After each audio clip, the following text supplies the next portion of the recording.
Hi. So here we are back. It's the number 3, I think, the third session. Digby BusiTalk. Yes, thank you. Digby BusiTalk. Yes, we're busy. And this is Yuki. Hi. And this is Judy. Hi. Yes, so you have to be already, getting quite familiar with us now. So today we're talking about what should we talk about today? And then just this morning, the word brand came to my mind. Mm-hmm. So I was just a little bit chit-chatting with Judy what branding really is. Mm-hmm. So we talk a little bit more about that. Yeah, yes.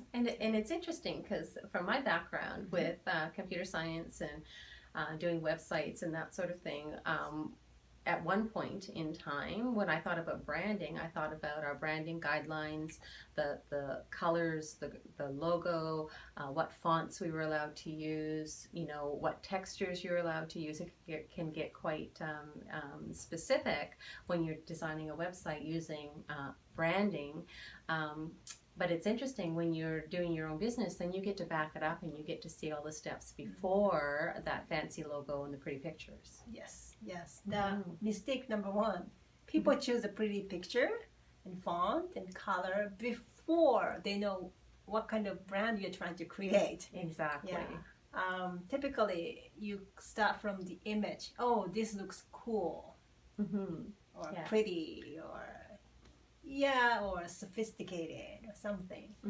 But if that image you're thinking or your personal preference of the beauty, let's put it that way, or aesthetic look doesn't go with what you're really doing, and you said it's a message. It's a message, exactly. Yeah. Everything you put out in branding is a message. You're trying to get across to somebody, and it's not, and I've made this mistake in the past too, it's not about listing all the things that you can do, or like I've said before, I'm very well paper trained, as my husband said. I have a lot of certificates. It's not about what courses I've taken or what things I can offer. It's about what the person, my potential client, what they are experiencing, and how can I help them? How can I change that for them? What's going to be the outcome for them? How they're going to feel? Because I can't remember who said it, but it was always people will always forget what you tell them, but they'll never forget how you make them feel. So I try to keep that in mind while I'm going through some of these exercises. How do I make you feel? That's what I have to ask. Yeah. But it's hard to, actually, it's a good point. It's very hard to get the people's honest answer. Very much if so. I ask somebody, so how do I make you feel? And then if somebody feels very, very uncomfortable, do you think the person will tell me face to face, you make me uncomfortable? Yeah. Not gonna happen. Not gonna happen. Most people politely say, no, you're a nice person. That's right. Then I get the wrong answer. That's right, and they don't come back. So that's right. Yes. And you don't get the feedback, so you can adjust things. Exactly. So it really comes back to going back to the reason why you're in business in the first place. What brought you to the table? What is it that you're wanting to do? And Yuki really brought up a very good point, is that sometimes you're in the business of selling a product because you have done your market research and you know that product sells, and you're needing to make some cash, and this is going to work for you. So sometimes it is about just selling a product, but that's knowing it's going to sell. Yes, at that moment. That's right. But that's really short term. Yes. And so when we're talking about branding, we're really talking about a marketing effort that is long term. Because as with most things marketing, it's how many times you're getting in front of people, and it's getting that recognition in the market and getting that trust. You're building a relationship with your potential customers, and that is really, really vital. And depending on what area you're in, you may have to reveal a lot of yourself and be the personal face of a company, which can be very uncomfortable for some. It's been a journey. It's been a journey for me. And I'm still learning. So there is that aspect of it as well. So you can hide behind like a big, like Apple. You can hide behind, and Apple is Apple. Steve Jobs was kind of the face of Apple for many, many years, but Apple itself was its own entity. And so really you're going back to what is the motivation? Yes. Why are you in business? What is the pain or discomfort that your clients are feeling that you are there to alleviate? And so I always like to go back to vision and mission statements and every year update them because it changes over time. Yes, it does. Right? Yes. Yeah. Let's put as an example. I put my thought on my logo. I don't know if you know that, but my logo is a blue background with 2 little lines on the bottom and the shape of a Japanese style soup bowl. And on the center I have O and F, which is the initial of my company's name, Ordinary Family Food. So OFF actually, but OF. And then I put the orange circle in it. So every single piece has a meaning. And the company name itself, it's long. I'm still debating is it a really good name or not. But I realized what I'm trying to offer offer. My message is it should be ordinary things. Everybody should have access to the healthy food and eat well, enjoy eating. I want that happen as an ordinary thing. It's not something special only for the selected people, but it's for everybody. So I chose that word, and family is another thing. It's very important to me, and I think it's very important to many, many people. It's a foundation, your foundation. And the blue represent the Digby, the ocean, and I love ocean. My heart is there. So that shows my optimistic, blue ocean with a little white line that indicates actually chopsticks. And the soup bowl, that shows my background as a Japanese. So it hints people, oh, this is something exotic from East or some sort. And then that red circle is a heart. I want to do the business which touches people's heart, not fancy talk or appearance, but the core. So I just made an orange circle. So that's my message, just in case you didn't know. But it doesn't necessarily mean, when people see that picture and it you get all message I try to send. Probably not. But my next job is to work to present. I maybe work faithfully, or I'm always on time, or keep the words. They are all part of my message to align with my logo or my company's name. And then so that's an ongoing effort to create your brand.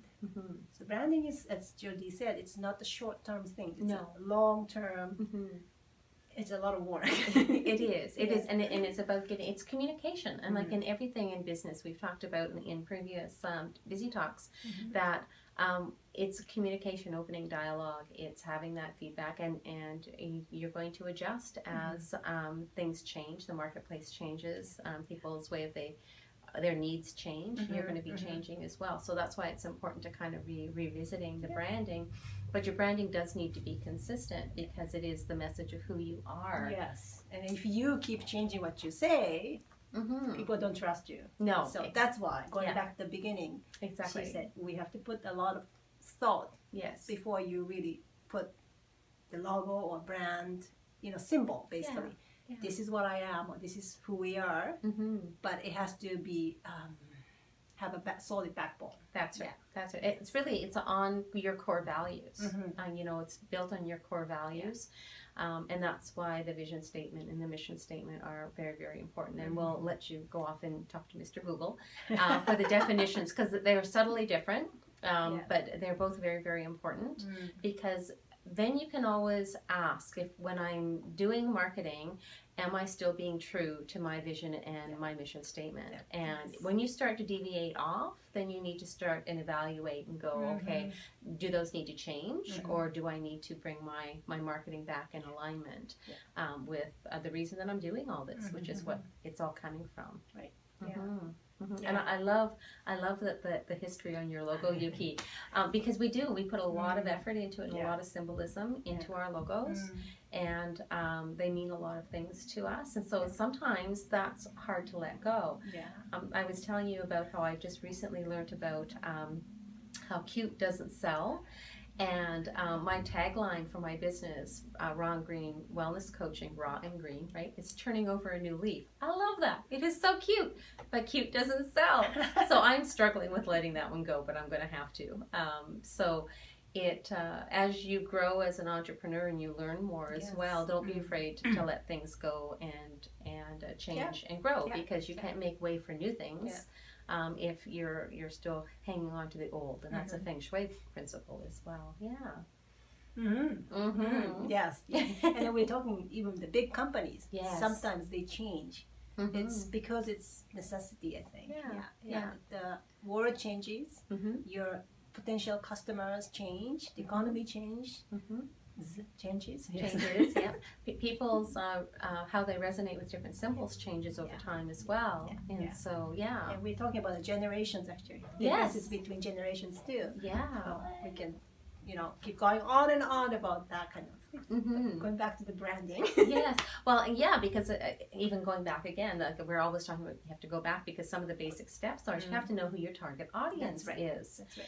And if you don't have a clear understanding of a target audience, and I'm talking being able to describe the person, give them a name, say how old they are, what their socioeconomic situation is, where they live, family structure. Family structure, what is important to them. If you cannot describe that person, then you do not have a good handle on who your target audience is. And it's tough as an entrepreneur because you want to be all things to all people. Because you'd like to have somebody coming in, But it's not a bad thing. In the beginning, nobody really knows that clearly. True. Who you're talking to. So this is, entrepreneur, especially if you start small, it's a wonderful time to try and explore and then try, because if you fail a little bit, it's not a big step down. It's a small stumble. That's right. And then you just try to talk with different people, step out of your comfort zone. Maybe somebody suggests, why don't you try this? And then you try. Then sometimes you discover, those people actually like me. And then they like my, some aspect I've never thought about. That's right. Yeah. So I did quite a few trial and errors too. And then at this point, I'm coming to know more clearly what is my significant strengths or sales points in that way. And then I start focusing on those to polish it up. So Yuki, do you find that in your journey as an entrepreneur that you have kind of gone wide in terms of trying different things, and then you narrow it back down, and then you go a little while, and then you go wide again, and then come back down, and you keep having a little bit of a different change in your marketing and in your focus each time you do that exercise. In a way, business golden rule is if you have something that goes well, you don't want to let go, you just keep going, right? But at the same time, there's always cycle.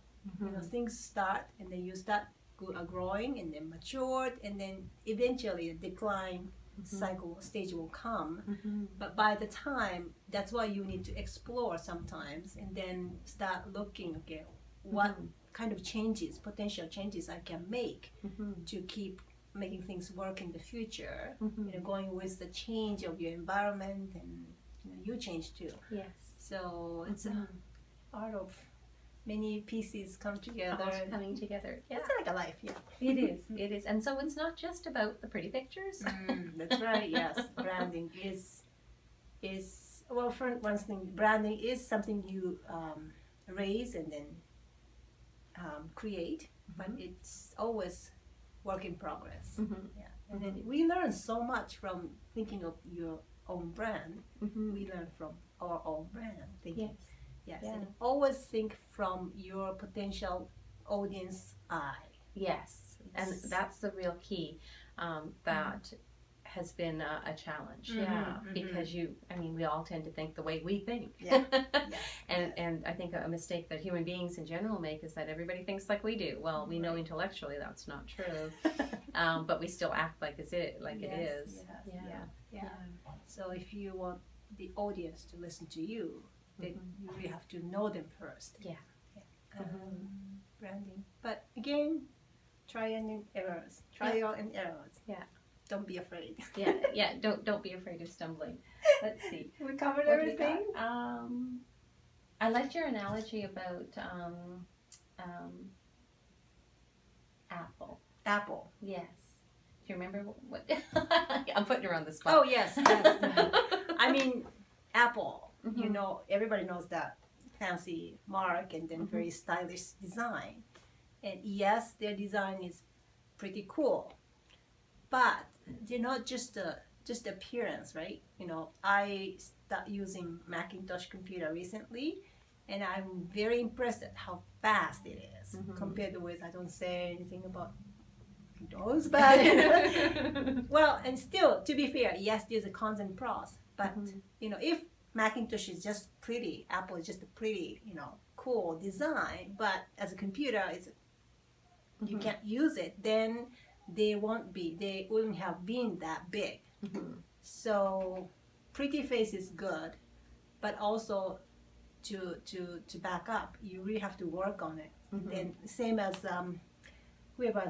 whoever has a good brand name like Bitten for the bag, or I'm not very good at the brands, but some food. If you know, say, oh yeah, their cheese is good, or oh yeah, their beer is good, people agree because it is good. But if it's not good, the brand doesn't work as a good brand. So branding the reputation doesn't follow through. Yeah. So I mean, you can say that you're good and not be good. So you have to make sure that you're being truthful. Yeah. Truthful and truth in advertising. Yeah. And just do your best. Yeah, and people see if you're working hard. Then, but don't be afraid to change. Yes. You know, adjust. You thought you look like this, and you start from one sort of logo or something. But at a certain point, you may realize, oh, actually, people see me differently. And then, you know, changing something may fit better. Then that might be the time to let the whole thing go and then start your new stage. That's right.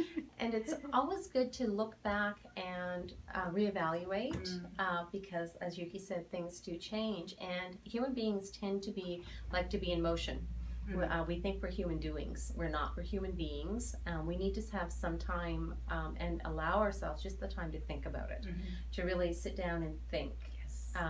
We don't necessarily have to be moving, doing. But take that time to really think about what it is that's important, what your core drivers are for yourself and your business. Because most of us have not a clue. That's so true. That's so true. Yeah. So we just talked about it before we do this shooting a long time before.